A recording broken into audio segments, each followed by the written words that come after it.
지금부터 여러분께서는 사랑침례교회 정동수 목사님께서 강의하신 사도 바울 맥잡기 강해를 들으시겠습니다. 강해 노트 자료를 원하시는 분들은 영상 하단에 더 보기 링크에서 다운받기 바랍니다. 예수 그리스도의 은혜와 화평이 충만히 넘치기를 원합니다. 오늘은 사도 바울 맥잡기 17째 시간 하도록 하겠습니다. 오늘 제목은 사도 바울 에베소에서 요한의 침례와 방언 문제를 해결하다, 이렇게 이제 잡았습니다. 요한의 침례자 요한이 주었던 그 침례, 이것만 알고 지내던 사람들, 이 사람들에게 완전한 진리를 바울이 이제 가르쳐 주고, 그 다음에 그때 일어났던 우리가 보통 이야기하는 방언이라고 하는 거, 이것이 지금 이 시대에 필요한지, 어떻게 이 문제가 해결이 되는지, 이런 것들을 살펴보는 그런 시간을 갖도록 하겠습니다. 우리가 지난 16시간 동안 사도 바울의 출생부터 시작해서 사도 바울의 2차 선교 여행까지 이제 살펴봤습니다. 그래서 오늘부터는 사도 바울의 3차 선교 여행, 3차 선교 아니면 전도 여행을 살펴보도록 하겠습니다. 우리 사도행전 18장 23절부터 가서 보시면은 바울이 안디옥을 떠나서 그리고 21장 15절까지 이렇게 해서 한 3장에 걸쳐서 예루살렘에까지 도착하는 사도 바울의 3차 선교 여행 기록이 그 안에 들어 있습니다. 1차, 2차, 3차. 그래서 오늘부터는 3차 선교 여행을 이제 살펴보려고 합니다. 3차 선교 여행은 언제부터 시작이 됐냐 하면 주후 53년 여름부터 시작이 돼서 주후 58년 봄까지 약 5년 동안 진행이 되었다. 2차 선교 여행은 약 2년 반에서 3년 동안 이제 진행이 됐고, 그래서 오늘은 5년 동안 일어난 그 선교 사건, 거기에 가장 핵심이 되는 그런 내용이 에베소에서 바울이 말씀을 선포한 거예요. 성경 가서 보시면 자그마치 얼마 동안 에베소에 머물렀냐? 3년 동안 머물렀다 그랬어요. 고린도는 1년 반, 에베소는 3년 이렇게 돼 있거든요. 그래서 이 3차 선교 여행 개관을 한번 일단 지도를 통해서 한번 보도록 하겠습니다. 여러분 가지고 계신 성경 형식 뒤에 바울의 3차 선교 여행 지도도 있고 여기 화면에도 지도가 이제 나와 있기 때문에 한번 가서 같이 보도록 하겠습니다. 시작은 여기 안디옥에서 했다고 말씀드렸습니다. 시리아의 안디옥. 이렇게 하면서 여러분이 18장 23절 가서 보면 거기서 얼마를 지낸 뒤에 거기는 안디옥을 이야기합니다. 그래서 안디옥에서 얼마 기간은 나와 있지 않지만 여러 가지 정황으로 봤을 때 한 6개월에서 한 9개월 정도 머무르지 않았겠냐, 이렇게 이제 생각이 됩니다. 그래서 안디옥에서 이제 머물다가 자기가 이제 세웠던, 여기 이제 여러분 가서 보시면 여기 갈라디아 지방이 있고 그다음에 여기 부르기아 지방이 있습니다.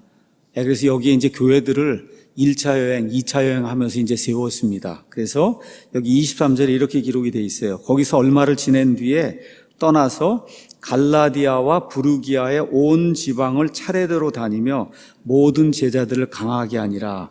그래서 여기 빨간색으로 이렇게 표현되어 있는 이런 거, 이거 쭉 타고 나가면서 루가오니아 지방, 그 다음에 갈라디아 지방, 여기 가서 보시면 여러분이 비시디아, 여기 비시디아라고 하는 데가 있는데 이 비시디아의 유명한 도시 안디옥, 루스드라, 그 다음에 이고니움, 더베, 뭐 이런 지역들을 이제 쭉 두루 다니면서 본인이 세웠던 이런 교회들 강하게 하고 성도들 격려하고 예수님의 은혜 안에 이제 거하도록 이렇게 이제 하는 내용이 그 안에 이제 기록이 되어 있습니다. 자, 근데 이제 누가가 이 지역에서, 바울이 이 지역에서 행했던 그 일에 대해서는 그냥 간단하게 한 구절로 썼어요. 한 구절. 여기서 얼마 머물렀는지, 누구를 만났는지, 어떤 일을 했는지에 대해서는 그저 한 구절로 표현하고 있어요.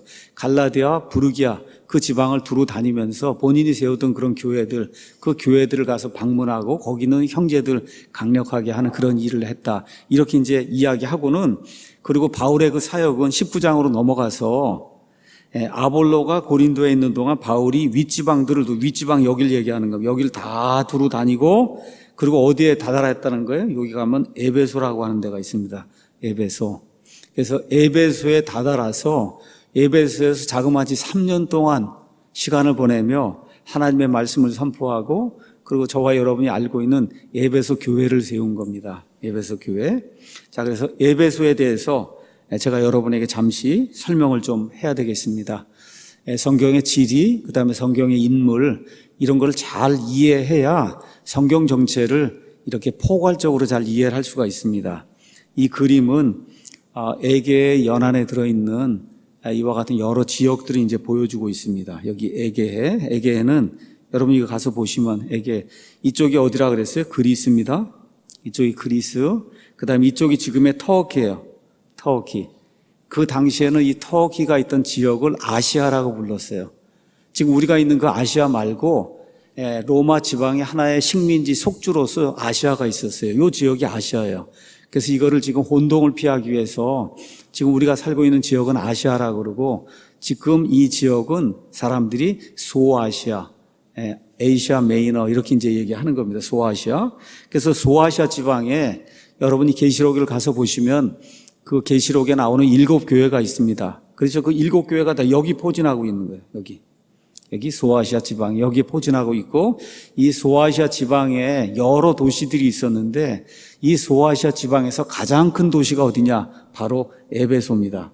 에베소 이렇게 가서 보시면 에베소가 바다에 이렇게 딱 이렇게 닿고 있는 거 보이시죠? 그렇죠? 가서 이렇게 보시면 여기 바다가 여기 있잖아요. 바다. 그렇죠? 바다에 이렇게 딱 닿고 있어요. 그러니까 에베소는 항구 도시구나. 여러분이 그렇게 이해할 수가 있습니다. 그 당시 가장 큰 도시는 어디라 그랬어요? 로마. 두 번째 큰 도시는 알렉산드리아. 세 번째 큰 도시는 안디옥. 그 다음으로 이제 큰 도시 한 서너 개를 들라고 얘기하면 그 중에 하나가 에베소, 그 중에 하나가 고린도, 그 중에 하나가 아테네. 그렇죠? 그 다음쯤 가는 게 빌립보. 이렇게 되는 거예요. 그러니까 이게 작은 도시들이 아니에요. 지금은 완전히 폐허가 돼서 아무것도 없습니다. 에베소에 가면. 그 사람들이 옛날에 이렇게 전차 경기하고 이렇게 하던 원형 경기장, 목욕탕, 이런 같은 그 폐허들 다 이렇게 찾아내서 복원을 다 해놨어요. 그래서 사람은 살지 않아요. 아주 엄청나게 큰 도시였어요. 어느 정도냐? 인구가 30만이었습니다. 그 당시 30만이면 굉장히 큰 도시라고 제가 말씀을 드렸고 고린도의 인구도 한 30만쯤 된다 그렇게 말씀을 드렸어요. 그래서 그 당시 세계 10대 도시 중에 하나로 들어갈 수 있는 그런 도시가 여기 에베소입니다. 에베소는 항구 도시입니다. 그 다음에 소아시아 모든 교역로의 중심지이고 소아시아에서 가장 큰 도시예요. 그래서 이 에베소의 이름이 무엇을 뜻하느냐? 아시아의 시장이며 문명의 빛. 이 에베소가 그 정도로 유명한 이와 같은 별칭을 얻기도 했습니다. 교통의 요지였기 때문에 많은 사람들이 오가다 보니까 그 당시에 많은 사람들이 섬기던 우상, 그래서 그 우상들의 근거지가 된 이와 같은 도시가 에베소입니다. 우리가 역사를 공부하면서 세계 7대 불가사의 이런 거 얘기 들으셨죠? 바빌론 왕이 이렇게 세웠다고 하는 공중에 매달려 있는 무슨 정원이라든지 그 세계 7대 불가사의가 있는데 그 세계 7대 불가사의 중에 하나가 에베소에 있었어요. 그 에베소에. 그 7대 불가사의 중에 하나가 뭐냐 하면 다이애나 신전입니다. 다이애나. 조금 이따 이제 그건 말씀드리겠습니다.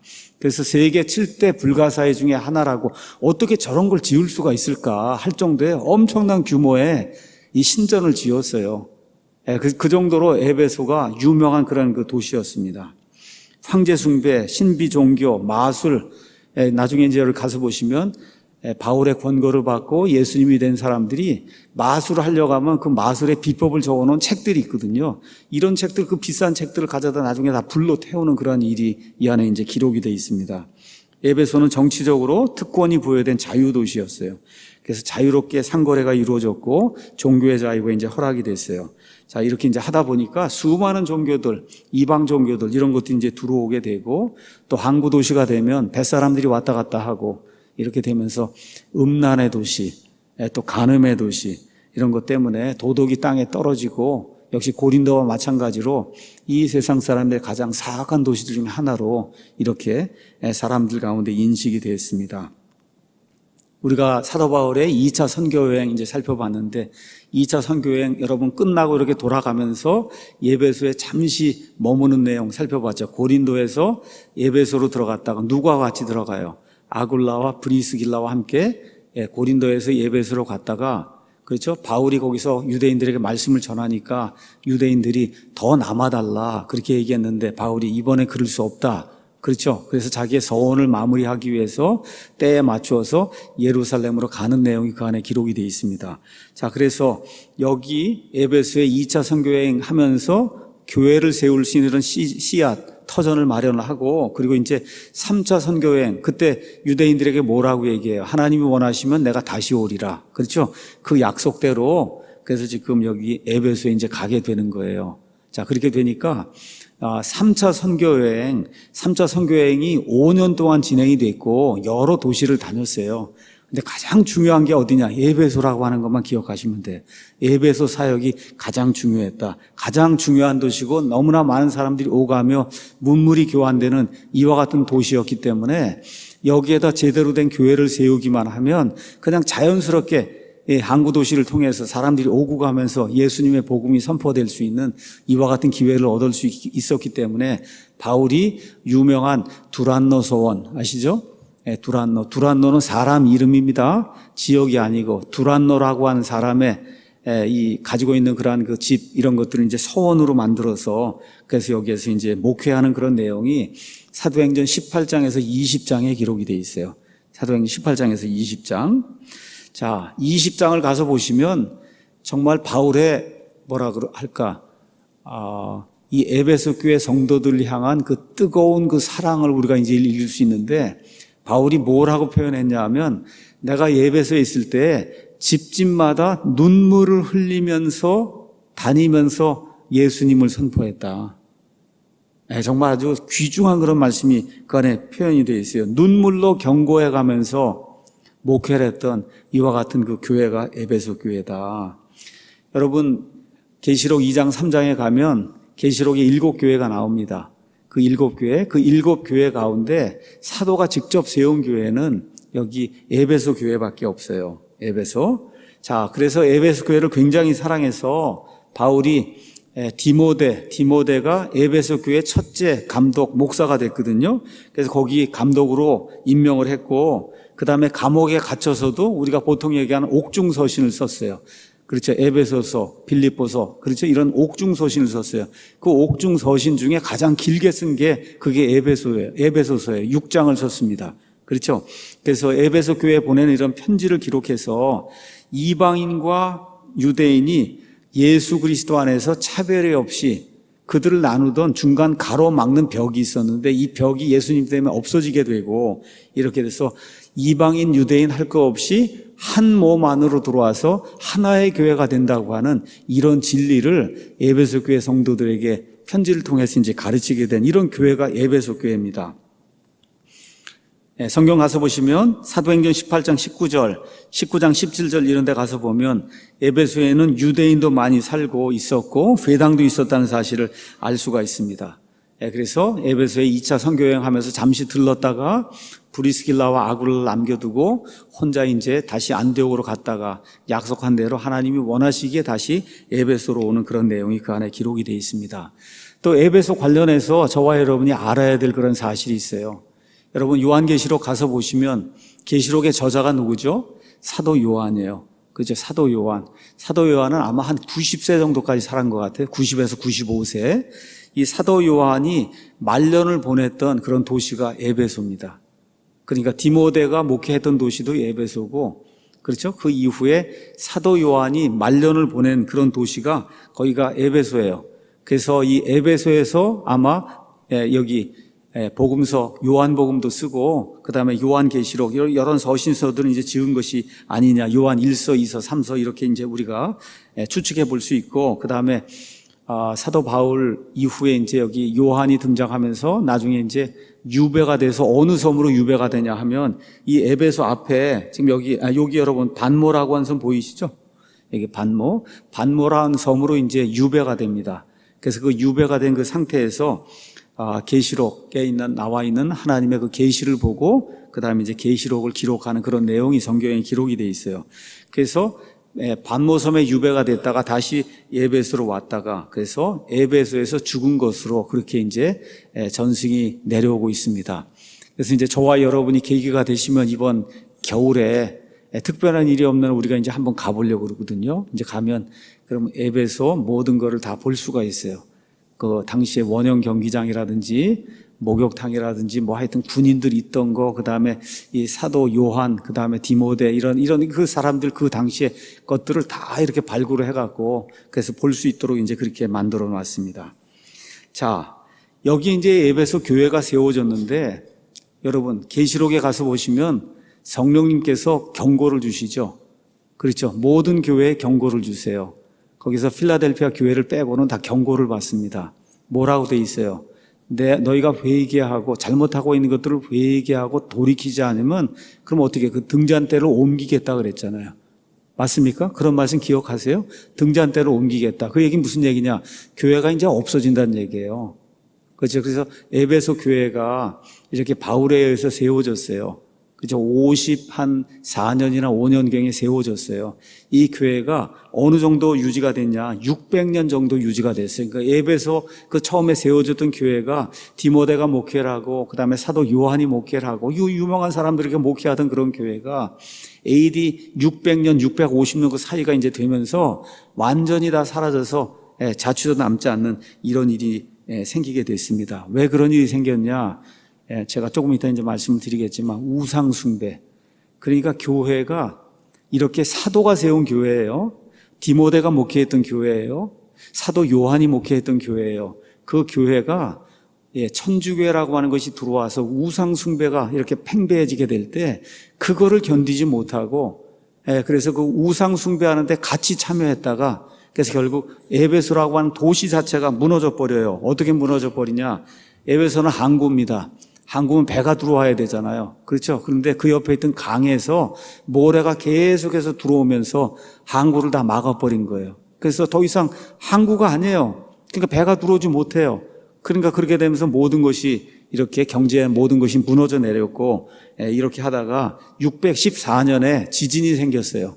지진. 그래서 아마 지진 해일 같은 이런 것들이 생겨갖고 에베소 자체를 그냥 완전히 다 쓸어 엎었습니다. 이렇게 되면서 에베소 시 자체가 없어지고 자체가 없으니까 당연히 교회가 없어지는 이런 안타까운 일이 생겼어요. 그래서 계시록에 나와 있는 것처럼 하나님의 말씀대로 준수하고 그것대로 하지 않을 때 회개하지 않고 계속해서 나가면 사도가 세운 교회, 사도가 목회하던 교회, 디모데라고 하는 그런 훌륭한 목사가 목회하던 그런 교회도 결국은 그걸 견디지 못하고 우상 숭배에 빠져서 멸망할 수밖에 없다는 것을 성경과 역사가 증언하고 있다는 거. 우리 교회도 마찬가지고 미국에 많은 교회들이 있어요. 그렇죠. 조나단 에드워즈가 하던 그런 교회가 있어요. 뭐 스펄전이 영국에 그런 교회가 있어요. 지금 무디가 세웠던 무디 교회가 있어요. 이런 모든 교회들이 시간이 가면서 다 어떻게 되냐? 다 타락하게 됩니다. 세상과 타협하게 돼요. 이렇게 되면 결국은 옛날에 가졌던 그런 모든 명성을 다 잃게 되는 그런 일이 생긴다.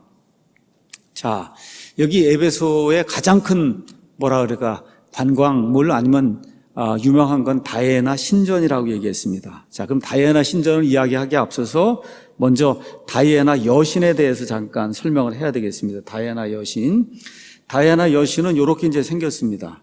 다이애나 여신이 여기 로마와 그리스 사람들의 주요 여신 중에 한 사람이 다이애나, 우리 옛날 개혁 성경의 표현에 따르면 아데미 이렇게 돼 있는데 알테미스입니다. 알테미스. 그래서 그리스 로마 신화에 나오는 이와 같은 여신이고, 우리 영어에서는 우리 영국의 그 왕비 그 다이애나 아시죠? 그 다이애나 똑같은 그 이름이에요. 이렇게 해서 이 여신은 12명의 주요 신들이 있었어요. 그리스 로마 신화에 나오는 그 신들 가운데 하나예요. 그래서 이름이 여러 개로 나옵니다. 하늘에서는 이름이 루나, 달을 이야기하는 루나였고, 땅에서는 이름이 다이애나였고, 그 다음에 보이지 않는 세상을 다스리는데 그 보이지 않는 세상을 다스리는 그 여신의 이름은 헤카테, 이렇게 이제 불렸어요. 또 아이를 낳을 때는 루시나, 이렇게 여러 가지 이름으로 불리는 이와 같은 그 여신이 다이애나라고 하는 그런 여신이 있습니다. 이 다이애나는 성경에 가서 보시면 여러분 구약 성경에 아스다롯이라고 하는 이 이방인들이 섬기던 그런 여신이 있어요. 아시죠? 그 여신과 동일한 그 여신이 그리스 로마 신화에서는 다이애나라고 이렇게 이제 불렸습니다. 자, 가서 보시면 이 여신이 다산의 여신이 돼서 여기 젖가슴이 굉장히 많은 이런 모습으로 이렇게 표현이 되고 있거든요. 그래서 이 여신을 이렇게 섬기게 되면 그러면 이 여신이 다산하게 하고 번성하게 하고 무언가를 많이 주고 곡식을 많이 이렇게 가져다 주는 이런 여신으로 이제 사람들이 생각을 하다 보니까 이 여신을 숭배하게 이제 이르게 됐습니다. 자, 그런데 여기 사도행전 19장 35절에 가서 보시면은 이 여신을 모셔둔 신전이 있는데 이 여신의 형상이 에베소 사람들이 어떻게 생각했냐 하면 이 여신의 형상은 하늘에서 떨어졌다고 생각한 거예요. 하늘에서 떨어졌다. 그러니까 얼마나 귀중하다고 생각을 했겠어요. 하늘에서 이 여신이 떨어졌으니까. 그렇죠. 이렇게 되니까 이 엄청나게 큰 다이아나 신전을 이렇게 짓고 그리고 그 안에서 이 사람들이 우상 숭배를 했는데 그 당시 우상 숭배의 가장 큰 특징이 뭐냐? 이런 여신을 섬기는데 누가 있냐? 여사제들이 있는 거예요. 여자 사제들이. 그 여자 사제들이 사제 역할을 하면서 또 동시에 이렇게 몸을 파는 이와 같은 그 음녀의 역할을 하는 이런 것들이 그 당시 우상 숭배의 특징이었습니다. 자, 그래서 사실 이거는 나무 조각에 지나지 않았거든요. 가슴에 그냥 많은 젖이 주렁주렁 달려 있고 머리에는 금 탑 같은 거 이런 것들이 탑 같은 게 달려 있고 손에 이렇게 지팡이가 달려 있어요. 그래서 이 형상이 아주 오래된 겁니다. 이렇게 하다 보니까 사람들이 이걸 보기 위해서 신전이 어느 정도가 컸냐 한번 잠깐 볼게요. 신전이 이제 이렇게 이제 사람들이 추측을 해서 그림을 그렸는데 역사의 증언이 어떻게 나와 있냐? 신전의 가로가 125m, 그 다음에 높이가 세로가 65m, 높이가 18m 이렇게 되는 18m가 이제 되는데 이 18m 이게 지붕을 하기 위해서 이렇게 기둥이 있단 말이에요. 기둥. 이 기둥을 다 대리석으로 만들었는데 높이가 한 15m, 16m 되는 대리석이 엄청난 이렇게 둘레를 가지고 있는 대리석이에요. 이거를 다 깎아다가 몇 개를 세웠냐? 100개에서 127개를 세워서 이 지붕을 들어 세운 거예요. 그러니까 과연 이거를 무슨 기중기가 있어요? 뭐가 있어요? 지금 크레인처럼 이런 게 있는 게 아니잖아요. 그렇죠? 저거를 도대체 어떻게 저렇게 세워서 이렇게 신전을 만들었을까? 이렇게 돼서 이게 세계 7대 불가사의 중에 하나가 된 거예요. 그 정도로 엄청난 이와 같은 그 신전이 거기 있었던 거예요. 그러니까 그걸 보려고 세계의 많은 사람들이 에베소에 온 겁니다. 7대 불가사이니까. 이렇게 하다 보니까 거기에 어떤 사람이 생겨났어요. 다이애나 신전 모형을 만들어가지고 그렇죠. 이걸 가지고 은으로 이렇게 만들어갖고 이거를 뭐 지금식으로 얘기하면 $100 뭐 이렇게 해서 파는 이런 은 세공업자들이 생겨난 거예요. 근데 바울이 뭐라 그래요? 이렇게 우상들을 섬기는 거 이거는 거짓이고 이 우상 숭배 하나님이 미워하는 거다 하니까 이 사람들이 자기들 직업을 잃어버리게 생겼으니까 이 에베소 사람들을 다 모아갖고 원형 경기장으로 다 데리고 들어가서 그래서 어떻게 해요? 에베소 사람들이 다이아나 하면서 사도 바울을 죽이려고 하는 이런 음모를 꾸미는 내용이 그 안에 기록이 되어 있는 거예요. 그러니까 이런 것들을 여러분이 이해하셔야 이게 에베소에서 왜 이렇게 소요가 일어났는지 그런 걸 저와 여러분이 이해할 수 있는 겁니다. 자, 이렇게 해서 이 지진으로 인해서 이게 다 무너져 내리고 다 망하게 됐어요. 그래서 기둥에 많은 것들이 소실이 돼 있고 이 기둥 중에 한 30개쯤 되는 기둥을 여러분 여기 에베소에서 그다음에 제가 그림을 하나 다시 한번 보여드려야 되겠네요. 여기가 에베소인데 여기 가면 여러분 비잔틴이라는 거 아시죠? 비잔틴. 비잔틴, 이스탄불, 지금의 이스탄불 아시죠? 그래서 이스탄불에 가면 이제 소아시아 여행을 가면 이스탄불을 갑니다. 거기 가면 유명한 사원이 하나 있어요. 성 소피아 사원이라는 거 여러분이 아마 들어보셨을 겁니다. 성 소피아 사원. 그 소피아 사원에 가면 이렇게 2층으로 돼 있는데 그 2층을 들어 바치기 위해서 기둥들을 가져다 이렇게 세워놨습니다. 그 기둥들 여기 다이아나 신전에 있던 그 기둥들 중에 30개를 여러분 여기에서 여기로 옮겨간 거예요. 이쪽으로 옮겨다가 그래서 그 성 소피아 사원을 만들고 또 거기서 가톨릭 교회 여기 우상 숭배를 하는 그런 일들이 지금 역사 속에 이제 남아 있는 겁니다. 자, 그래서 제가 일단은 에베소라고 하는 그 도시를 설명을 했고 다이아나 여신, 그다음에 다이아나 신전 이런 거 이제 설명을 했습니다. 자, 어떤 일이 생겼느냐, 교회가 어느 정도로 타락을 하느냐 잘 보셔야 됩니다. 바울이 이렇게 다이아나 신전 이거 세우고 다이아나를 이렇게 섬기는 것은 그 우상 숭배다. 하나님이 극도로 미워하는 거다. 이렇게 책망을 했는데도 불구하고 에베소 사람들이, 여러분 계시록에 가서 보면 에베소 사람들 책망할 게 있다. 주님께서 말씀하시면 뭐라 그래? 내가 너의 처음 사랑을 버렸다. 그렇죠? 그 얘기하잖아. 처음 사랑을 버렸어요. 하나님이 그렇게 사랑하던 걸 버렸어요. 어떤 일이 생겼냐? 313년 이후에 밀라노 칙령이 발표되고 나서 이 이교도들의 우상 숭배하는 거 하고, 그 다음에 기독교, 여기 천주교 이거 하는 이 사람들이 이거 두 개를 혼합을 해서, 그래서 뭘 만들었어요? 이와 같은 다이아나를 뭐로 만들었어요? 마리아로 둔갑을 시켜서, 그래서 이 이교들이 섬기던 어미와 아기, 이 신앙을 천주교회라고 하는 데서 아기 예수와 마리아 신앙으로 이거를 바꿔버린 거예요. 이걸 바꿔버리면서 어떤 일이 생겼냐? 극도의 마리아 숭배 사상이 심지어 교회라고 하는 데서 들어오기 시작을 한 겁니다. 그래서 어떻게 됐냐? 400년쯤 지났을 때 에베소에서 천주교회 공회가 열렸어요. 그 공회가 열려갖고 마리아는 하나님의 어머니라고 하는, 여러분 에베소에서 공회가 열렸어요. 공회가 열렸으면 어디서 열렸겠어요? 교회에서 열리지 않았겠어요? 그렇죠. 물론 천주교회죠. 그때 이제 모든 게 바뀌어서 거기서 마리아는 하나님의 어머니다. 여러분 하나님의 어머니가 어디가 있습니까? 하나님의 어머니가 어디가 있어요? 그렇죠. 지금 공식 마리아의 타이틀이 하나님의 어머니, Queen of Heaven, 그 뭐야? 하늘의 여왕이거든요. 이런 방식으로 교회가 타락을 하면서 이렇게 마리아 숭배를 이렇게 이제 하다가 결국 어떻게 200년쯤 지나서 온 도시와 함께 에베소 교회가 이 세상에서 사라지는 그와 같은 비극을 맞게 됐다는 거. 이 정도의 역사는 여러분이 이해를 해야 여기 사도행전 19장, 20장, 21장을 이해하게 되고, 요걸 또 잘 이해를 해야, 그래야 에베소서 6장에 나와 있는 교회의 신비를 여러분이 이해할 수 있고, 요걸 잘 이해해야 계시록 2장에 나와 있는 에베소 교회와 에베소 교회에 주셨던 그와 같은 경고의 말씀, 이것이 역사적으로 이루어진 것, 이런 것들을 이해를 할 수 있는 겁니다. 자, 이제 오늘은 이 에베소에서 바울이 사역을 하는 가운데 첫 번째 해결했던 거, 요한의 침례 문제, 그 다음에 또 이걸 기점으로 해서 제가 여러분에게 방언에 대해서 잠깐 이제 말씀을 드리도록 그렇게 하겠습니다.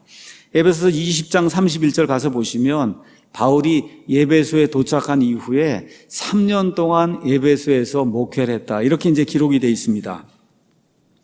자, 그러면 19장 1절에 아볼로가 고린도에 있는 동안 바울이 윗지방들을 두루 다니고 에베소에 이르러 어떤 제자들을 만났다. 그 제자들의 수가 12명이라고 7절에 이제 기록이 되어 있습니다. 자, 그러면 오늘 이제 에베소 이야기를 하려고 하는데, 에베소 이야기는 여기서부터 시작이 되면 안 돼요. 바로 그 위에 18장 24절에서 28절에 바울이 브리스길라와 아굴라를 남겨두고 혼자 이제 안디옥으로 갔습니다. 자, 여기 지금 에베소에서 그동안에 어떤 일이 생겼냐? 지난주에 제가 설명을 드린 것처럼 알렉산드리아 출신의 말을 잘하고 영이 뜨거운 하나님의 사람이 여기 에베소에 왔다 그랬어요. 그 사람 이름이 누구라 그랬어요? 아볼로라 그랬죠. 근데 아볼로가 성경 기록들에 능통했어요. 구약 성경을 너무 잘 알고 있었어요. 근데 문제가 뭐예요? 여기 가서 보니까 25절에 그가 영이 뜨거워서 하나님의 말씀을 열심히 선포는 했는데 주에 관한 것들을 부지런히 말하고 가르치긴 했는데 대가 문제인 거예요. 그게 문제인 거예요. 어떻게? 요한의 침례만 알더라. 요한의 침례만. 여러분, 요한의 침례는 이미 20년 전의 일이에요. 그렇죠? 요한의 침례의 핵심이 뭐냐? 앞으로 예수님이 오시고 예수님이 성령 침례를 주신다고 하는 거. 그렇지, 이게 요한의 침례의 핵심 내용인데 지금 20년이 넘었는데도 그 일이 이루어진 것조차 알지 못하고 여전히 요한의 침례만 이렇게 선포하고 있으니까 브리스길라와 아굴라가 조용히 접근해서 데려다가 완전한 하나님의 말씀을 가르쳐줘서, 그래서 이 아굴라 브리스길라의 도움을 받아서 아볼로가 완전히 변화가 돼서 신학시대 성도로 쓰게 되고, 말을 잘하고 하니까 어떻게 해요? 많은 사람들을 성경 말씀을 통해서 예수님의 제자로 만든 그런 일이 생겼잖아요. 자, 이런 가운데 이 에베소에서 여러분 여기 그림을 다시 한번 가서 보시면은 여기가 지금 에베소인데 여기 어디가 있어요? 여기 고린도가 여기 있단 말이죠. 그렇죠? 고린도가 여기 있습니다. 그래서 아볼로가 나는 이쪽으로 가고 싶다. 그래서 이쪽으로 이제 성도들이 보내면서 추천서를 보내줬어요. 그래서 이 사람이 훌륭한 하나님의 사람이고 거듭난 하나님의 성도니까 이 사람을 받아들여라. 이렇게 해서 이제 아볼로는 에베소를 떠나고 지금 어디로 갔어요? 고린도에 가 있는 거예요. 그렇죠? 그래서 고린도에 가 있는 동안에 이쪽에서 누가 도착하는 거예요? 이쪽에서 지금 바울이 이제 도착을 한 겁니다. 그래서 바울이 지금 에베소에 도착을 해서 몇 사람을 만났냐? 12사람을 만난 거예요. 12사람. 자, 그래서 이 사람들 가만 보니까 뭔가 이상한 거예요. 그래서 바울이 묻습니다. 그들에게 바울이 이르되 너희가 믿은 이래로 성령님을 받은 적이 있느냐? 뭔가가 이상해요. 그래서 묻는 거예요. 너희가 믿은 이래로 성령님을 받은 적이 있느냐? 저도 여러분에게 한번 묻고 싶습니다. 여러분, 믿은 이래로 성령님을 받으신 적이 있으세요? 성령 받으려니까 방언하라는 얘기 아닙니다, 여러분. 여러분, 신약 시대의 가장 큰 특징이 뭐냐? 성령님으로 다시 태어나는 거예요. 신약 시대의 성도가 되려면 그러면 성령님으로 다시 태어나야 돼요. 그거를 성경이 뭐라고 해요? 성령 침례라고 이야기해요. 그거를 뭐라고 이야기해요? 성령님을 받아들였다는 거예요. 성령님을 받은 적이 있냐 그랬더니 이 사람들이 우리는 성령님이 계신다는 말도 들어본 적이 없다. 근데 뭐라 그래요?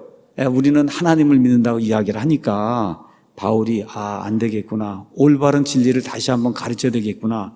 그러니까 지금 에베소의 문제가 뭐냐? 그 유명한 이 아볼로도 뭐만 알아요? 요한의 침례만 아는 거예요. 지금 또 에베소에 도착을 했어요. 분명히 어떤 유대인들인 것 같은데 이 사람들 물어보니까 또 뭐라 그래요? 우리는 성령님이 있다는 것조차도 들어보지 못해. 그 성령님 받는 거 이런 건 알아듣지도 못했다는 거예요. 이렇게 되니까 바울이 뭐라고 얘기하느냐? 그가 그들에게 이르되 그러면 너희가 무슨 침례를 받았느냐? 여러분 이것도 대단히 중요한 거예요. 여러분 무슨 침례를 받았느냐? 이게 우리말로는 할 수 없어서 무슨 침례를 받았느냐 이렇게 이제 돼 있는데 여기에는 원래대로는 어떻게 이제 돼 있는 거냐면 영어로 unto what then were ye baptized 이렇게 돼 있는데 무엇에게로 침례를 받았느냐 이런 뜻이에요. 원래는. 그랬더니 이 사람들이 뭐라고 얘기하냐? 요한의 침례에게로 침례를 받았다 이렇게 대답한 거예요. 우리말로는 이게 번역이 안 되기 때문에 어쩔 수 없어서 너희가 무슨 침례를 받았냐 했고 우리가 요한의 침례를 받았다 이제 이렇게 이야기한 거예요. 자, 그러니까 요한의 침례를 받았다고 하는 게 에베소에 있는 그 사람들의 문제라고 하는 겁니다. 그렇죠? 자, 이런 것들 이렇게 되니까 바울이 뭐라고 얘기하냐? 요한의 침례의 핵심은 뭐냐? 참으로 요한이 회개의 침례로 침례를 주며 백성에게 말하여 유대인들에게 말하여 그들이 자기 뒤에 오실 분 곧 그리스도 예수님을 믿어야 한다고 하였느니라. 요한의 침례의 핵심은 앞으로 오실 예수님. 근데 이미 예수님은 오셨어요? 안 오셨어요? 오셨잖아요. 얼마나 시간이 지났어요? 20년, 25년이 지났는데 지금도 오실 분을 기다려야 된다고 얘기하면 말이 되냔 말이에요. 그래서 요한의 침례의 그 핵심을 이야기하고 그리고 뭐라 그래요? 예수님을 이제 선포하니까 그들이 이 말을 듣고 주 예수님의 이름으로 침례를 받았다. 제가 일단 설명을 하고 이거를 구체적으로 다시 한번 이제 여러분에게 깊이 강해를 하도록 하겠습니다. 이렇게 해서 침례를 받으니까 바울이 그들에게 안수함에 성령님께서 그들 위에 임하심으로 그들이 타 언어들로 보통 다른 성경에 방언이라고 기록된 이런 말로 말하고 대언하니라. 여기 이때 있었던 사람들의 수가 12명이다. 이게 7절이 그렇게 이제 이야기를 하고 있는 겁니다. 자, 그러면 바울이 왜 이런 것들을 이야기하고 있는지 우리가 이제 사도행전을 공부하니까 한번 우리도 우리 자신에게 한번 물어봐야 됩니다. 자, 신약 시대 성도들 특징이 뭐냐? 성령 침례를 받는 게 특징이에요. 여러분과 제가 성령 침례를 못 받았으면 그럼 구원받지 못한 겁니다. 구원받지 못한 거예요. 그래서 성령 침례를 받게 되면 그 이후로 어떤 일이 생기냐? 성령님의 내주가 생기는 거예요. 성령님이 영원 무궁토록 우리 안에 거하시고 떠나지 않으세요. 이렇게 되면서 어떤 일이 생기냐? 성령님의 봉인이 생겨요. 저와 여러분을 성령님이 자루로 둘둘 말아갖고 그래 완전히 이걸 말아가 봉인을 하는 거예요. 어느 누구도 우리의 구원을 빼앗아 갈 수 없도록 하는 일이 생기는 거예요. 그 봉인입니다. 봉인. 자, 다시 말씀드릴게요. 저와 여러분이 예수님을 믿고 말씀을 듣고 예수님을 믿으면은 그럼 성령님의 침례가 생겨요. 그래서 성령님 우리가 받아들인 그런 일이 생깁니다. 동시에 어떻게 돼요? 성령님의 내주가 생기고 성령님이 우리를 성령님의 자루로 꽁꽁 둘러매갖고 아주 봉인을 해서 이 세상 우주 공간에 있는 어떤 것도 우리를 하나님의 손에서 빼앗아 하지 못하게 하는 성령님의 봉인이 생기는 거예요. 그러니까 지금 바울이 그걸 묻는 거예요. 바울이 도대체 너희가 무슨 침례를 받았느냐 이렇게 묻는 겁니다. 그랬더니 이 사람들이 애매모호하게 대답하잖아요. 뭐라 그래요? 우리는 성령님이라는 인격체가 있는 것조차도 모른다. 그게 뭐가 지금 잘못된 거죠. 그렇죠? 자, 그래서 이 사람들이 뭐라고 얘기하느냐? 우린 요한의 침례만 안다. 요한의 침례. 자, 이런 걸로 봐서는 우리가 그 위에 있던 아볼로하고 이게 연결이 되잖아요. 여러분, 아볼로가 에베소에 와서 처음 뭘 얘기했어요? 요한의 침례만 얘기한 거잖아요. 그러니까 아마 이 사람들이 아볼로가 처음에 사역을 할 때 아볼로를 통해서 요한의 침례를 배운 것이 아니냐. 근데 아볼로도 그때까지 이걸 내용을 몰랐으니까. 근데 나중에 물론 아볼로가 돌아섰지만 아볼로가 돌아선 그 내용까지 이 사람들이 알지 못하는 거예요. 그래서 아볼로가 처음 회심하게 한 이와 같은 어떤 사람들이 아니겠느냐. 우리가 그렇게 추측을 해볼 수가 있습니다. 자, 그래서 바울이 다짜고짜 그럼 무슨 침례를 받았느냐 그렇게 얘기하는 거예요. 성령 침례가 아니면 그럼 무슨 침례를 받았느냐. 자, 왜 이런 이야기를 하는가 제가 여러분에게 말씀드리겠습니다. 저와 여러분이 구원받은 다음에 물속에 들어가서 저 침례를 받잖아요. 물침례를 받아요. 자, 물침례는 어떤 사람이 받는 거냐? 어떤 사람이 받는 거예요? 성령 침례를 받은 사람이, 그렇죠. 하나님과 하나님의 천사들과 마귀와 그의 천사들과 이게 사람들 보는 데서 나는 성령 침례를 받아 다시 태어나 하나님의 아들, 딸이 된 겁니다. 됐습니다. 이거를 데모해서 보여주는 거예요. 그러니까 물 침례를 받았다고, 제대로 받았다고 하면 그 전에 뭐가 있어야 돼요? 구원받는 일이 있어야 되는 거예요. 그게 무슨 얘기냐? 성령 침례 받아야 되는 겁니다. 성령 침례는 잠그는 거예요. 푹 들어가는 거예요. 그러니까 성령 침례라고 하는 거는 성령님 안으로 저와 여러분이 쑥 온 몸이 전체가 다 들어가든지 아니면 성령님이 여기 머리끝부터 발끝까지 우리를 채우든지 그렇게 되는 게 그게 성령 침례입니다. 그렇죠? 다시 태어나는 거예요. 요한복음 3장에 니고데모에게 말씀하시면서 사람이 물에서 한번 나고 성령님에게서 다시 한번 나야, 그래서 다시 태어나야, 다시 하늘에서 다시 태어나서 성령님으로 다시 태어나야 그래야 하나님의 왕국을 볼 수 있고 하나님의 왕국에 들어갈 수 있다 그랬잖아요. 성령님에게서 다시 태어나는 거, 이게 성령 침례입니다. 그렇죠? 자, 그래서 오늘 침례 이야기도 좀 하고 방언 이야기도 하고, 그래서 사도행전을 읽으면서 많은 사람들이 빠지는 그런 오류를 이렇게 제거하기 위한 그런 작업을 좀 하도록 하겠습니다. 사도행전 1장부터 10장은 변천기를 이야기한다. 특별히 사도행전 거의 끝까지 이제 변천기 과정을 이야기하는데, 변천기, 모든 것이 아직 확정이 안 된 상태로 계속 변하는 상태에 있다는 거예요. 자, 여러분, 사도행전이 시작이 돼서 첫사람 고넬료가 구원받을 때까지, 그게 10장 내용이에요. 대충 몇 년이 걸렸다 그랬어요? 10년이 걸렸어요. 그냥 한 장당 1년이라고 보시면 돼요. 그렇죠? 그래서 이 10년 동안 구원받은 유대인이, 이방인이 있었습니까? 없었습니까? 고넬료 사건 전까지 구원받은 이방인이 있었어요? 없었어요? 한 명도 없었어요. 첫 번째 구원받은 이방인이 예수님 승천한 이후에 10년 지나서 이 땅에 처음 등장해요. 그 사람이 누구예요? 고넬료예요. 근데 많은 사람들이 잘못 생각해요. 사도행전 1장부터 이방인들이 다 구원받고 저와 여러분같이 이런 교회를 했을 거라고 자꾸 생각을 하는 거예요. 아닙니다. 변천기예요. 어떻게? 100% 유대인들로 구성된 그런 교회.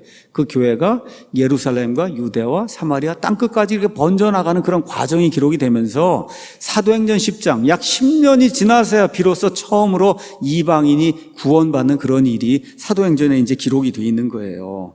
그렇죠? 이렇게 되다 보니까 어떤 일이 생기느냐? 변천기이기 때문에 모든 패턴이, 구원받는 패턴이 고정이 되지 않았어요. 그래서 어떤 사람은 방언을 하는 경우도 있고 하지 않는 경우도 있고, 이렇게 물침례 받은 다음에 성령님을 받는 경우도 있고 반대가 되는 경우도 있고, 여러 가지가 뒤죽박죽이 된 이런 경우가 있었습니다. 자, 그런데 신약시대 이제 시간이 쭉 이렇게 지나가면서 구원받은 사람들에게 나타나는 고정적인 패턴이 이제 나타나기 시작했어요. 그 내용이 사도행전 8장과 그 다음에 10장에 기록되어 있고 그 이후로 이런 패턴이 완전히 고정이 됩니다. 자, 어떻게 패턴이 고정이 되냐? 죄인들에게 누군가가 가서 말씀을 선포합니다. 그럼 죄인들이 말씀을 들어요. 그렇죠? 듣고 어떻게 돼요? 믿음이 생겨서 믿습니다. 그렇죠? 믿는 순간 어떻게 돼요? 성령님을 받게 돼요. 성령 침례가 이루어져요. 그 다음에 어떻게 돼요? 성령 침례에 대한 증거로 물 침례를 받는 거예요. 물 침례를 받는 거. 아시겠죠, 여러분? 패턴이 그렇게 고정이 되는 거예요. 처음엔 그런 패턴이 고정이 안 됐어요. 순서가 바뀌었어요. 네, 뒤바뀐 경우가 있었어요. 네, 방언을 하는 경우도 있고 하지 않는 경우도 있고 이렇게 됐어요. 근데 시간이 지나면서 패턴이 고정이 됩니다. 말씀을 듣습니다. 믿음이 생겨서 예수님을 믿습니다. 그래서 예수님을 믿는 그 순간에 성령님이 들어오세요. 성령님의 침례가 생겨요. 내주가 생겨요. 성령님의 봉인이 생겨요. 이걸 가지고 근거로 해서 어떻게 해요? 물침례를 받는 거예요. 이게 신약시대 성도들 향해서 하나님이 마련해 놓으신 이와 같은 고정된 그런 패턴이에요. 그래서 사도행전 10장에 고넬료를 가서 보면 분명하게 그렇게 기록이 되어 있어요. 물침례 받거나 안수를 받기 전에 성령님을, 말씀을 들을 때 성령님이 그들에게 임하시고, 그렇죠. 그래서 성령 침례를 받고 그 다음에 물 침례를 받는 이런 일이 이제 생기게 된 겁니다. 근데 지금 여기 나와 있는 12명은 아예 성령님이 있다는 것도 모른다는 거예요. 성령님이 있다는 것도 모르다. 그러니까 뭐가 문제가 있었던 거죠. 자, 그러면 사도행전 18장 끝부분에 나오는 아볼로, 여기 나오는 12명. 그럼 12명은 그러면 언제 구원받았냐? 여기에 대해서 좀 우리가 한번 생각을 해봐야 되지 않겠어요? 언제 구원받았냐?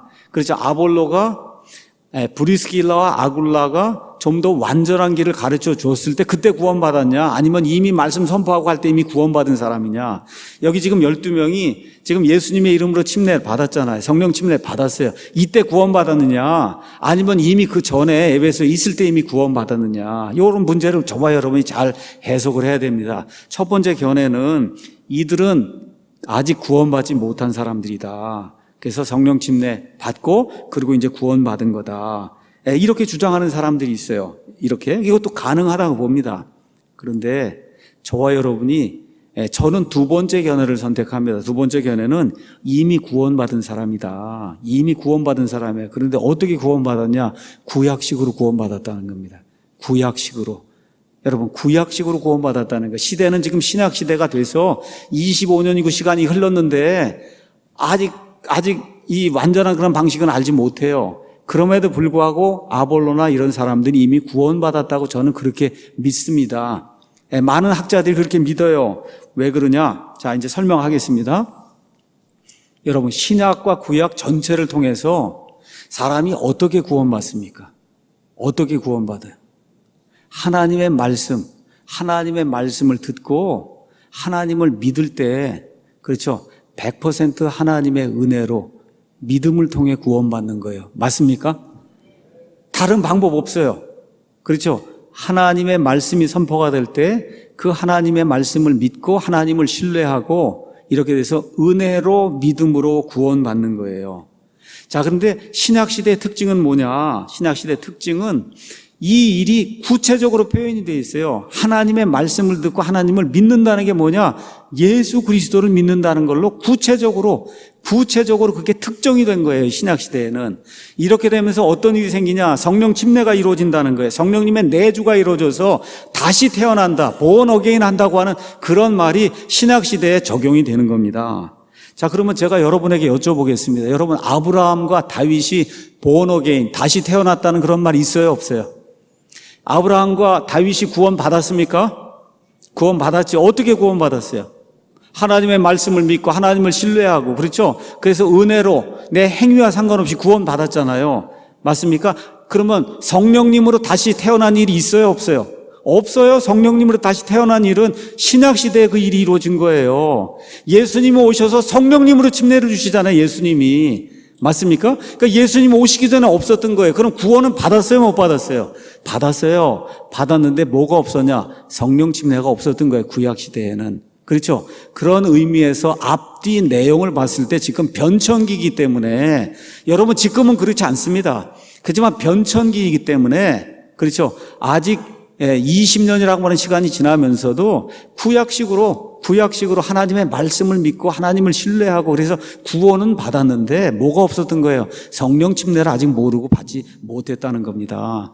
자, 그러면 이 베드로나 이 요한이나 예수님의 12제자 있잖아요. 12제자는 언제 구원받았어요? 여러분, 오순절날 구원받은 거 아니잖아요. 이미 그 전에 구원받았잖아요. 원래 누구의 제자였을 것 같아요? 원래 예수님의 제자 전에 누굴 쫓아다녔어요? 요한을 쫓아다녔잖아요. 회개의 침례를 받았단 말이에요. 그렇죠? 이렇게 돼서 예수님의 사역 중간 어디쯤이나 아니면 그 전에 이미 구원받은 사람들입니다. 근데 오순절날 어떻게 해서 성령 침례를 받은 거거든요. 여러분, 베드로가 오순절날 구원받은 거 아닙니다. 사도 요한이 오순절날 구원받은 거 아니에요. 이미 그 전에 구원받았고, 그렇죠? 어떤 일이 생겨서 성령 침례가 생겼던 거예요. 여기 있던 아볼로나 그 사람들, 여기 있는 12명도 비슷한 방식으로 이게 변천기이기 때문에 이미 구원받아서 하나님의 말씀을 통해서 그럼에도 불구하고 성령 침례를 못 받았어요. 이걸 다시 완전하게 해서 성령 침례를 받게 하는 그런 일이 이 안에 기록이 된 거다. 우리가 이제 그렇게 볼 수가 있습니다. 그래서 많은 사람들이 이렇게 실족하고 넘어지는 책이 두 개라 그랬습니다. 하나는 마태복음, 하나는 사도행전. 마태복음은 구약에서 신약으로 넘어가는 거예요. 어디서 다 걸려 넘어지냐? 예수님의 십자가 사건 전이 구약이라는 걸 모르고 예수님 태어날 때부터 신약이라고 생각하니까 거기서 다 무너지는 거예요. 거기서. 그렇죠? 그거 아닙니다. 예수님은 철저하게 구약 아래서 태어나서 구약의 모든 율법을 지키고, 그렇죠, 구약 성경에 나와 있는 모든 예언을 성취하시면서 죽으심과 동시에 신약 시대를 여신 분이에요. 이거를 깨닫지 못해서 마태복음 이거 다 읽는 가운데 행위로 구원받는 거다 이렇게 생각을 하고 거기서 이제 넘어지게 되고, 그 다음에 사도행전으로 넘어와서 또 이런 데서 넘어지는 거예요. 여기 유대인 중심의 교회에서 이방인 중심의 교회로 넘어가는데 30-40년이 걸렸거든요. 이 가운데 변천기이기 때문에 여러 가지 일이 뒤죽박죽으로 일어나고 있어요. 이걸 깨닫지 못하고 어느 하나를 표준으로 삼고 이렇게 일을 하게 되면, 그렇게 믿게 되면 그럼 거기에서 걸려 넘어지게 되는 겁니다. 자, 그래서 이런 것들 이제 보면서 순서가 바뀌는 일이 있어요. 어떨 때는 성령님을 받으면 방언이 주어질 때도 있고 방언이 주어지지 않을 때도 있어요. 여러분, 자주장사 루디아가 구원받았습니다. 또 빌립보 감옥의 간수가 구원받았어요. 방언합니까? 안 합니까? 안 하죠. 그렇죠. 그 다음에 에티오피아 내시가 구원받았어요. 방언합니까? 안 합니까? 안 하죠. 근데 꼭 방언해야 된다는 사람은 방언이 있는 데만 사용하는 거예요. 그거 가지고 이거 봐라, 방언해야 된다, 구원받으면. 아닙니다, 여러분. 구원받을 때 방언이 있는 경우도 있고 없는 경우도 있어요. 하나님이 원하시는 대로 목적을 이루시기 위해서 그런 일들을 하신다는 걸 기억을 해야 되는 거예요. 그래서 AD 70년이 지나면서 유대인들을 향한 하나님의 계획이 점점 수그러들고, 그래서 완전히 이방인들 사역으로 넘어가게 될 때, 이렇게 되면서 이 구원받은 사람들에게 나타나는 패턴이 완전히 고정이 됩니다. 패턴은 뭐냐? 죄인들이 하나님의 말씀을 들어요. 들으면 믿음이 생겨요. 그 예수님을 믿습니다. 믿으면 성령님이 들어오셔서 침례를 주세요. 내주하세요. 봉인하세요. 이렇게 된 다음에 물침례를 받는 거예요. 여러분 이해하시겠죠? 이게 신약 성경이 이야기하는 고정된 그런 패턴입니다. 자, 그럼 요한의 침례하고 지금 저와 여러분이 이렇게 받는 크리스찬의 물침례하고 어떤 차이가 있냐? 아까 여기 읽어보니까 요한의 침례는 앞으로 예수님이 오셔서 성령님의 침례를 준다는 것을 앞으로 기대하는 거예요. 요한의 물침례는. 맞습니까? 그럼 저와 여러분이 여기서 침례를 받잖아요. 지금 이건 뭐예요? 이미 예수님이 이루어 놓으신 대로 예수님이 죽었다가 묻혔다가 다시 일어나신 거, 그거를 우리가 다시 한번 회상하는 거예요. 우리 침례는. 그렇죠? 요한의 침례는 앞으로 오실 예수님을 기대하는 거고, 그리고 지금 저와 여러분이 받는 침례는 이미 예수님이 이루어 놓으신 예수님의 죽음, 매장, 그 다음에 부활, 이거를 다시 한번 기억하는 거예요. 자, 요한의 침례의 대상은 누굽니까? 100% 유대인이에요. 그렇죠? 100% 유대인이요. 우리 크리스찬 침례의 대상은 누구예요? 유대인이든 이방인이든 상관없이 예수님의 몸 안으로 들어온 그리스도인이면 누구나 받는 이런 침례다. 이런 것들 저희가 이렇게 기억을 하면 좋을 것 같습니다. 자, 그러면 좋은 그리스도인의 특징이 이 안에 이제 기록이 되어 있습니다. 자, 바울이 와서 올바른 것을 다 설명해 줬더니 이 사람들이 군말을 안 하고 5절에 이 말을 듣고 주 예수의 이름으로 침례를 받은 거예요. 군말이 없어요. 진리가 딱 들어오니까 맞구나 하니까 아무 소리 하지 않고 그리고 침례를 받는 겁니다. 무엇이 중요하냐? 부족해요.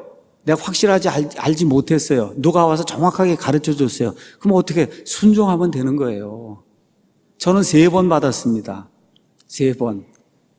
제가 18살 될 때 입교할 때 그때 우리 목사님이 물어보고 이제 그렇게 해서 이제 그때 세례를 받았습니다. 근데 나중에 이제 미국 갔다 와서 보니까 이게 세례가 아니고 침례라고 하는 게 확실해서 그래서 어떤 형제님을 통해서 물속에 들어가서 이제 침례를 받았어요. 근데 여기 그 침례를 주는 그런 방식이 제가 성경을 가서 보니까 아버지와 아들과 성령님의 이름으로 침례를 줘야 되는데 그렇게 주질 않았더라고요.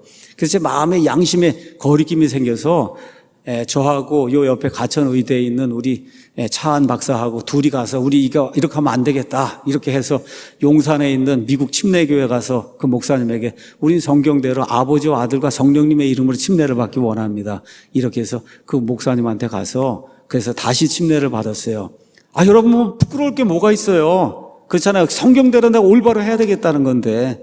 그래서 어려울 거 없는 겁니다. 그래서 우리 침례교인이 된다고 하는 것은 다른 거 없어요.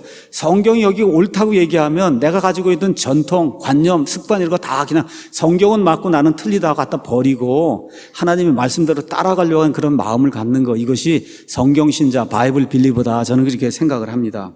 자, 이제 여기 가서 보니까 어떤 일이 생기냐. 6절에 바울이 그들에게 안수함에 성령님께서 그들 위에 임하셨다. 자, 물침례 받은 다음에 이제 순서가 물침례 받은 다음에 안수를 하니까 방언하는 일이 생긴 거예요. 그렇죠? 이렇게 하다 보니까 이 구절을 가지고 이 구절만 따갖고 반드시 물침례 받고 그다음에 안수를 해야 되고 그러면 방언이 일어나야만 구원받은 거다. 여러분 그렇게 하면 된다 그랬어요? 안 된다 그랬어요? 아니라 그랬어요. 왜 그래? 성경에 다른 데 보면 안 그렇잖아요. 에티오피아 내시에게 말씀을 선포했어요. 예수님을 선포했어요. 그렇죠. 그랬더니 내가 물침례 받는데 무슨 거리낌이 있느냐. 그래서 물침례를 줬어요. 그렇죠. 왜? 예수님의 말씀을 듣고 예수님을 받아들이고 성령 침례를 받으니까 그 다음에 물침례가 이루어진 거예요. 방언합니까? 안 합니까? 아무것도 없어요. 그렇죠. 빌립보 감옥에 간수 무슨 방언을 해요? 아무것도 없어요. 자주장사 루디아 방언합니까? 안 합니다. 그런 건 인용을 안 하고 이런 것만 딱 인용을 해갖고 물침례 받은 다음에 안수하고 안수하면 그 다음에 방언이 나타나야 돼. 이런 공식을 사용하면 안 된다는 거예요. 말씀드렸듯이 그런 일이 있을 수도 있고 있지 않을 수도 있었다. 그 당시에는. 자, 고넬료 사건 한번 가서 보겠습니다. 사도행전 10장 44절에서 48절 가서 보면 말씀을 막 선포하는데 성령님이 내리는 거예요. 성령님이 그들 가운데 임하는 거예요. 그래서 말씀을 듣고 그대로 믿고 그 다음에 곧바로 물침례 받는 그런 일들이 생긴 겁니다. 자, 그러면 왜 바울이 이 사람들에게 특별히 물침례를 주었냐? 이거 잠깐 설명을 하겠습니다. 여기 있는 12명은 유대인들이에요. 지금 바울의 에베소 사역의 목적은 유대인들 회심이 아니라 누구를 회심시키는 거예요? 이방인들을 지금 회심시키려고 하는 거거든요. 근데 이렇게 진지하게 믿으려고 하는데 이게 부족한 그런 사람들을 만나게 된 거예요. 특히 누구예요? 유대인들이란 말입니다. 앞뒤 문맥상 유대인이에요. 요한의 침례는 누구를 향한 거예요? 유대인들을 향한 거기 때문에 유대인들이라고 한 사실을 우리가 알 수가 있습니다. 특별한 그룹의 특정한 그런 사람들이에요. 그래서 이제 바울이 에베소 사역을 지금 시작하려고 하는 이런 시점에 하나님께서 이 사람이 내가 보낸 사도라고 하는 것을 확증해 줄 그런 필요가 있었던 거예요. 그렇기 때문에 특별한 이런 기회에는 안수를 하게 될 때 그때 성령님이 이렇게 임하시면서 다른 나라 말로 방언하는 이런 일. 여러분 그 일이 어디에 처음 생겼어요? 사도행전 2장에도 하나님의 말씀이 선포가 되려고 할 때 세계 여러 지역에서 사람들이 왔잖아요. 이 사람들이 내가 보낸 사도라고 하는 걸 확증하기 위해서 이 사람들이 말을 하는데 이 사람들 입에서 한 번도 배워보지 못한 그런 말이 튀어나오는 거 아닙니까? 이 다른 나라 사람들 말이. 똑같은 일이 여기 에베소에도 생기게 된 거다. 저와 여러분이 그렇게 이해를 하시면 되는 거예요. 또 뿐만 아니라 바울이 앞으로 돌아다니면서 계속해서 사도로서 하나님의 말씀을 선포해야 되는데 그러려고 하면 표적과 이적을 통해서 이 사람이 사도라는 것을 하나님이 확증해 줄 그런 필요가 있었어요. 말씀드린 대로 에티오피아 내시, 루디아, 그 다음에 감옥의 간수 이런 데 방언 같은 거 나오지 않습니다. 제가 다시 한번 강조합니다. 변천기이기 때문에 순서가 바뀔 수도 있고 방언이 있을 수도 있고 없을 수도 있다. 여기에 이런 사건을 가지고 모든 기독교회 안에서 이렇게 이루어져야만 그래야 진짜 구원받은 거다 이렇게 이야기하면 그건 잘못된 거라는 겁니다. 그러면 우리 기독교회 안에서는 어떤 일이 이루어져야 되냐? 변천기가 끝나면서 무슨 말씀을 줬어요? 여기 에베소서 가서 보겠습니다. 에베소서 말씀을 기록을 해줬어요. 감옥에 갇혀서 이 말씀을 썼습니다. 에베소서 1장 13절 14절에 현 시대 기독교인들을 향한 고정된 패턴이 안에 기록이 되어 있습니다. 자, 보겠습니다. 1장 13절 너희도 진리의 말씀 곧 너희의 구원의 복음을 들은 뒤에 먼저 말씀을 들은 뒤에 어떻게 그분을 신뢰하고 그렇죠. 그분을 믿고 그 다음에 어떻게 돼? 너희가 믿은 뒤에 또한 그분 안에서 약속의 저 거룩하신 영으로 봉인이 되는 거예요. 이게 순서예요. 여러분 맞습니까? 이게 모든 신약 교회인들을 향한 고정된 패턴으로 하나님이 말씀으로 계시가 쭉 변천돼 가는데 계시가 확정이 된 거예요. 확정이 딱 된 거예요. 이 말씀으로 고정이 됐어요. 어떻게 해야 돼요? 구원의 말씀을 듣고 그렇죠. 그 구원의 말씀의 대상인 예수님을 믿고 신뢰하고 그 다음에 성령님으로 침례받아 봉인되고 내주하는 그런 일이 생기는 거예요. 다른 거 없습니다. 이렇게 된 것이 지금 현 시대 기독교를 향한 하나님의 고정된 패턴이라는 거 이거를 기억하지 않고 사도행전에서 왔다 갔다 하고 이게 변천되는 과정 중에 자기가 원하는 거 하나만 딱 떼갖고 반드시 구원받으면 그러면 방언해야 된다. 아닙니다. 또 목사가 안수해야 된다. 아니 그런 거 아닙니다. 이런 걸 저와 여러분이 기억을 해야 되는 거예요. 자, 사도행전에서 방언이 언급된 데는 여기가 끝입니다. 사도행전 19장 6절. 자, 방언은 언제 시작이 됐냐? 사도행전 2장 4절에서 11절에 이렇게 시작이 됐어요. 여러분 방언이라고 돼 있는데 이건 잘못된 말입니다. 방언은 영어로 번역하면 다이얼렉트라는 거예요. 사투리라는 얘기예요. 영어는 그렇게 돼 있지 않고 텅으로 기록이 돼 있어요. 텅은 뭐예요? 말이란 얘기예요. 말. 그러니까 사람들이 알아듣지 못하는 쌀라쌀라 뭐 이렇게 하는 그런 말이 아니라 이 혓바닥을 통해서 나오는 말이에요. 미국 말, 그렇죠. 영국 말, 그 다음에 프랑스 말, 스페인 말. 그래서 성경에 나와 있는 이 텅이라고 하는 그런 단어는 다 다른 나라 말이에요. 알아듣지 못하는 다른 나라 말, 중국말. 한국 사람이 중국말을 해야 그게 진짜 방언이고, 그렇죠? 이게 그렇게 된 거예요. 그래서 사도행전 2장에는 성령님을 기다리는 유대인들이 거기 모였던 다른 나라 사람들의 그 사람들이 사용하는 말로 이야기하니까 그 사람들이 깜짝 놀라게 된 거예요. 아니 이 사람들이 한 번도 우리나라 와본 적이 없는데 어떻게 우리나라 말을 하냐 이렇게 이제 된 거거든요. 자, 고넬료 집에서도 방언이 생겼어요. 방언. 근데 그 방언이라고 하는데 거기도 어떻게 우리가 이것이 다른 나라 말인 줄 아냐? 사도행전 11장 15절에 가서 보면 베드로가 처음에 사도행전 2장에서 일어났던 그 일이 고넬료 가정에서 똑같이 일어났다고 이야기하고 있어요. 그럼 무슨 얘기예요? 사도행전 2장에서 다른 나라 말로 이야기했듯이 고넬료 가정에서도 그 사람들이 방언을 받아서 다른 나라 말로 이야기를 했다는 겁니다. 이게 대단히 중요한 거예요. 자, 사도행전 2장에 방언받은 사람은 100% 유대인이고 사도행전 10장에 방언받은 사람은 100% 이방인입니다. 그렇죠. 근데 둘 다가 다 똑같이 다른 나라 말로 방언을 했어요. 자, 이건 무슨 얘기냐? 고린도전서 12장 13절 가서 보면 한 성령에 의해 예수님의 한 몸으로 유대인이든 이방인이든 구분 없이 들어오는 거예요. 이거를 주변에 있는 사람들에게 분명하게 보여주시기 위해서 방언이라고 하는 그런 기적, 이걸 통해서 하나님이 역사를 해주신 거예요. 그래서 유대인들이 처음 구원받는 일이 생기는 그 순간에 100% 다른 나라 말을 했습니다. 다른 나라 말을 한 겁니다. 거기 있던 사람들이. 이방인들이 구원받는 것을 보여주기 위해서 거기 모였던 그 이방인들 역시 어떻게 다른 나라 말을 한 거예요. 이걸 통해서 모든 믿는 사람들에게 한 성령에 의해 이방인, 유대인 상관없이 한 몸으로 들어온다고 하는 거, 이걸 하나님이 이제 보여주신 겁니다. 자, 그러면 오늘날은 어떠냐? 우리도 다 방언을 해야 되냐? 고린도전서 12장 30절에 모두가 다 방언하겠느냐? 사도 바울이 물어요. 답이 예스입니까? 노입니까? 노예요. 어떻게 다 방언을 할 수가 없는데 어떻게 다 대언의 은사를 가져요? 어떻게 다 병 고치는 은사를 가져요? 가질 수 없는 겁니다. 자, 이런 것들 저와 여러분이 기억하면서 보통 우리에게는 방언은 표적의 은사예요. 표적의 은사. 이 표적의 은사는 AD 70년경에 유대인들을 향한 하나님의 계획이 사라지게 될 때 그 이후로 존재하지 않게 됐다. 우린 그렇게 이제 믿는 겁니다. 자, 방언의 은사는 제가 다시 말씀드릴게요. 쌀라쌀라가 아닙니다. 방언은 자기가 알지 못하는 다른 나라 말을 학습 과정이 없이도 구사할 수 있는 초자연적인 기적이 그게 방언이에요. 어떤 사람들이 저한테 와서 그래요. 제가 이번에 아프리카 선교를 가게 됐는데 제가 좀 아프리카 말 방언을 좀 할 수 있게 이렇게 목사님 좀 기도 좀 해주시면 안 되겠냐 뭐 이런 얘기. 그럼 제가 뭐라 그래요? 그 말을 배워야지.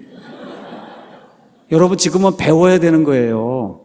지금 가서 배워야 되는 거예요. 그 아프리카 말을 배워야 되지 거기 가서.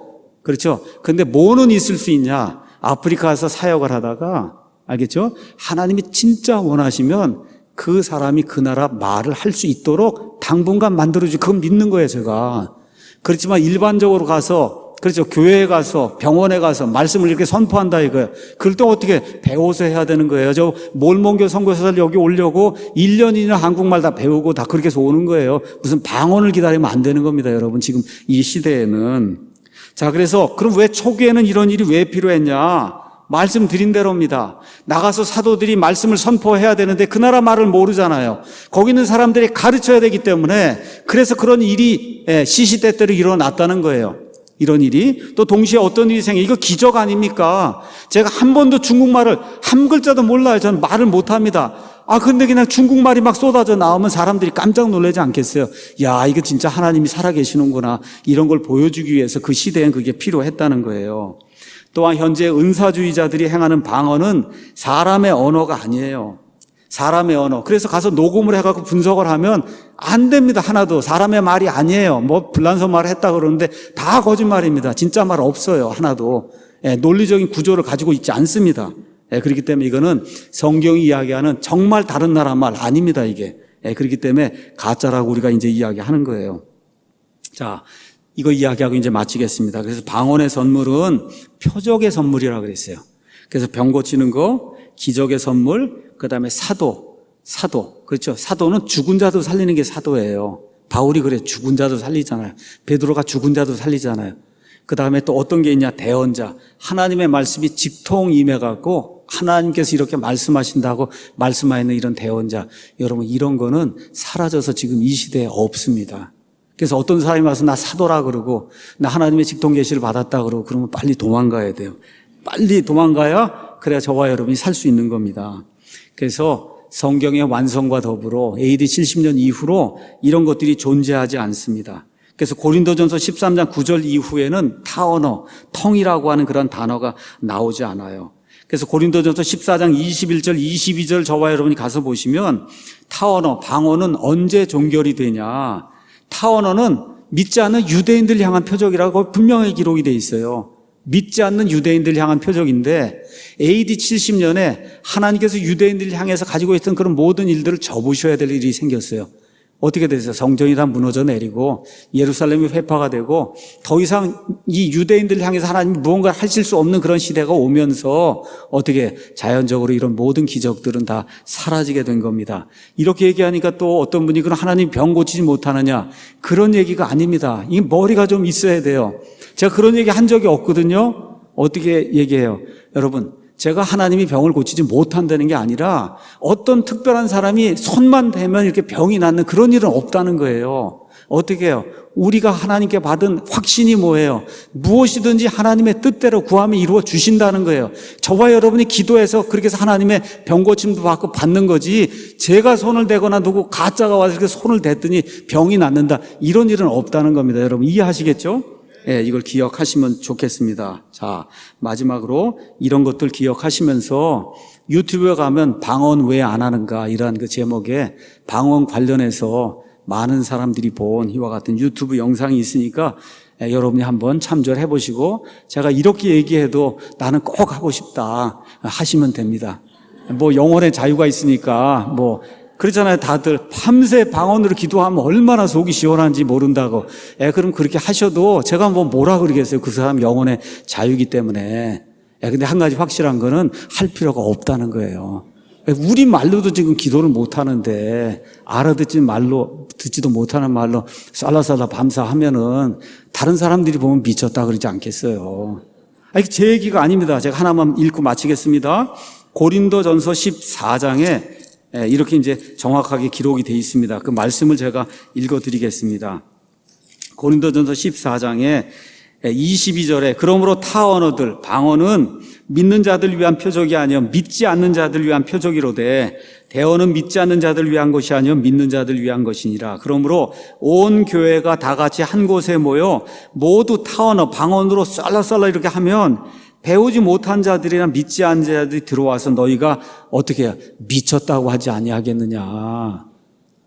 이거 제 얘기가 아니에요. 여기 좀 이렇게 들어와서 사람들이 보면 야 이게 왜 이렇게 깨구리 소리가 많이 나냐 그러고 이런단 말이에요. 이게 미쳤다고 그런단 말이에요. 그렇게 하지 말라는 겁니다, 여러분. 이거 하나님이 이렇게 명백하게 주셨잖아요. 그렇죠? 이렇게 하면서 맨 끝에 모든 것을 품위 있고 질서 있게 해라. 그럼 방언하라고 이렇게 하나님 말씀한 거 아니냐? 이것도 잘 이해하셔야 돼요.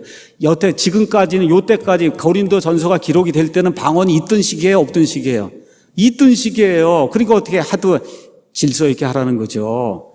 그렇죠? 한 남자는 통역을 하고, 그리고 교회에서 통역하는 자가 없으면 혼자 가서 하라 그랬잖아요. 그렇죠? 이게 방언이 존재하는 시기에 그렇게 하고, 지금은 존재해야 하네요. 우린 존재하지 않는다고 믿으니까 안 하면 아주 제일 깨끗한 겁니다. 제일 깨끗한 거예요. 그래서 우리가 정신을 똑바로 차리고 우리나라 말로 정신 똑바로 차리고 하나님 앞에 기도를 해야지. 그렇죠? 술 취한 사람처럼 뭐 구간이도 못하고 그렇게 하면 믿지 않는 사람들도 와서 저 사람 미쳤다 그러지 않겠느냐. 이런 걸 받으면 안 된다는 거죠. 그래서 우리 바이블 빌리버는 성경 있는 그대로 역사에 따라서 그대로 우리가 해석을 하는 거예요. 그래서 유명한 스펄전, 그래서 존 웨슬리, 그 다음에 무디, 마틴 로이드 존스, 그렇죠. 방언 한마디도 합니까 안 합니까? 한마디라도 해야 안 해요? 한마디도 안 해요. 왜 안 해요? 불필요하니까 안 하는 거예요. 불필요하니까. 그래서 그 유명한 목사들이 왜 안 하는가? 왜 안 해요? 성경에 그거 지금 하라고 하는 얘기가 없기 때문에 안 하는 겁니다. 그래서 이런 것들 기억하시고 오늘은 에베소에서 바울이 요한의 침례 문제를 해결하고 그다음에 방언 문제 해결한 거 여러분에게 말씀드렸습니다. 기도하고 마치겠습니다.